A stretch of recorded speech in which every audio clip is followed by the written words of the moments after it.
আসসালামু আলাইকুম। আমাদের কাছে আজকে একটা জে ফ্লিপ 4 আসছে। এই রেবনটা খারাপ ছিল, ভাই কাস্টমার কেয়ারে গেছিল, তো ওনারা ওদের সাথে বিল নিয়ে মিসকমিউনিকেশন হয়েছে, সেই জন্য করে নাই।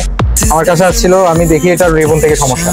এখন আমরা খুলে রেবনটাও চেঞ্জ করা হয়েছে, শুধু ফিটিং এর পালা। দেখেন আমাদের পাশে থাকেন, দেখেন আমরা কাজটা কিভাবে করি। আপনাদের এই জেড ফোল 5, 6, হ্যাঁ, ফ্লিপ 4 এগুলা যে কোনো সমস্যা নিয়ে আপনারা আমাদের সাথে যোগাযোগ করতে পারেন। এগুলো একদম অরিজিনাল রিবন আমাদের কাছে আছে। এই ফোনগুলোর সমস্যা হচ্ছে কি, ভাঁজ দিতে দিতে রিবনটা নষ্ট হয়ে যায়। অনেকের আছে ওয়াইফাই নষ্ট হয়ে যায়, ক্যামেরা আসে না, ব্লুটুথ নষ্ট হয়ে যায়। তো এগুলো খুব পলি ডিসপ্লে, এগুলো কিন্তু সচরাচর লোকালি সব জায়গায় হয় না, ঠিক আছে। আর এই প্রোডাক্টগুলো আমাদের কাছে আছে অ্যাভেলেবেল। ইনশাল্লাহ আপনারা যে কোনো সমস্যা নিয়ে আমাদের সাথে যোগাযোগ করতে পারেন।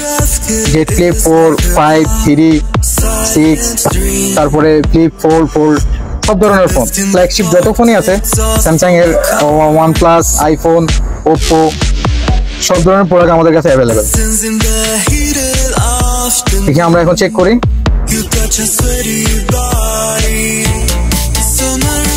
আলহামদুলিল্লাহ আমাদের ডিসপ্লেটা চলে আসছে। এটা সমস্যা ছিল যে ভাইয়ে ভাঁজ দিতে একটা সময় আর ডিসপ্লেটা আসে না, আসে মাঝে মাঝে আসে, মাঝে মাঝে আসে না। এরপরে চার্জে লাগিয়ে উনি ইউজ করতে হয়, ইউজ করে মাঝে মাঝে আসে, মাঝে মাঝে আসে না।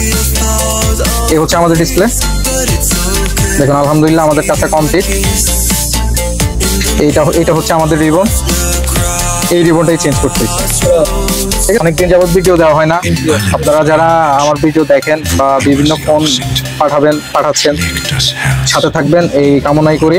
আর আপনাদের যে কোনো ধরনের সমস্যা নিয়ে আমার সাথে যোগাযোগ করতে পারেন। ইনশাল্লাহ চেষ্টা করবো সর্বোচ্চটা দিয়ে কাজটা করে দেওয়ার জন্য। আগে আমরা এই ক্লিপগুলো লাগাই নিচ্ছি। হ্যাঁ, এটা হচ্ছে ওয়্যারলেস। এই ফোনগুলো ফ্ল্যাগশিপ ফোন, হ্যাঁ, এগুলা লোকালি না দেখানো উচিত। আপনাদের এই ধরনের ফোনগুলো যে কোনো সমস্যা হোক, হ্যাঁ, এগুলো speaker, display, battery, ribbon, camera যা লাগে, আপনার এভরিথিং যা লাগে আমাদের সাথে কন্ট্যাক্ট করতে পারেন। ভাই আসছিল, আমাদের কাস্টমার ভাই আসছিল সদরঘাট থেকে। উনি ওখানে কাপড় ব্যবসায়ী, এখন ওনার সময় নাই বিদায় তাড়াহুড়া করে চলে গেছে। বলতেছে ভাই আপনি কাজটা করে রাখেন, ওই আমার ফোন দিয়েন, আমি এসে নিয়ে যাবো না। বিশ্বাস করে কাস্টমার 1.5 লাখ টাকা দামের ফোন দিয়ে গেছে।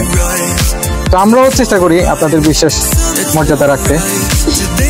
এই দেখেন ডিসপ্লের উপরে কালো ফ্রেম একটা থাকে। এই ফোনটা কিন্তু যারা মানে রেগুলার মাঝে মধ্যে যদি মানে সবসময় যদি খোলার মধ্যে না থাকেন, এগুলো কিন্তু খুলতে যাবেন না ভাই। এই একটা ডিসপ্লের দাম আছে ধরেন 35-40 হাজার টাকা এই মডেলটার।